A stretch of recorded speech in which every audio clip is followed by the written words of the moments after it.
Known as the first liberator of the Americas, Gaspar Yanga led one of the most successful slave rebellions in the Americas.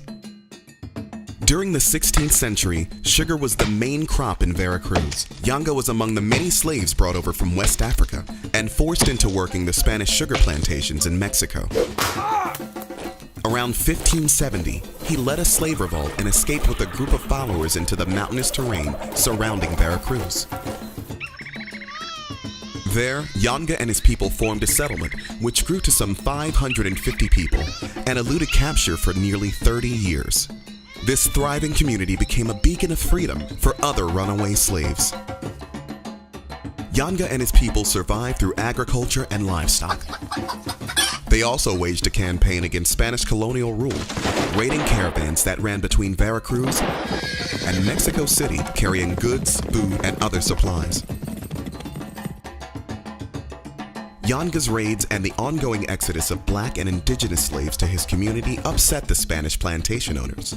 The owners called on the colonial government to take action. In 1609, the Spanish governor sent a military force of 500 men to put an end to Yanga and his group. Opposing that force was Yanga's irregular army armed with firearms, machetes, bows and arrows, and even stones.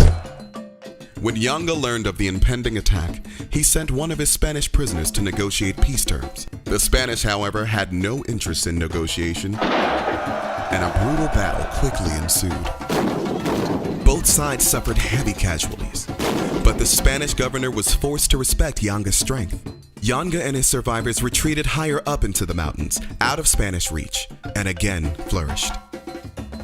After many failed negotiations and military actions, the Spanish opted to negotiate in 1618. Under a treaty, Spain granted freedom to Yanga and his followers in exchange for an end to raids on Spanish caravans. In addition, the former slaves were given land, and Yanga and his family were recognized as the rulers of the community. By 1630, the town of San Lorenzo de los Negros was born, the first free African settlement in the Americas.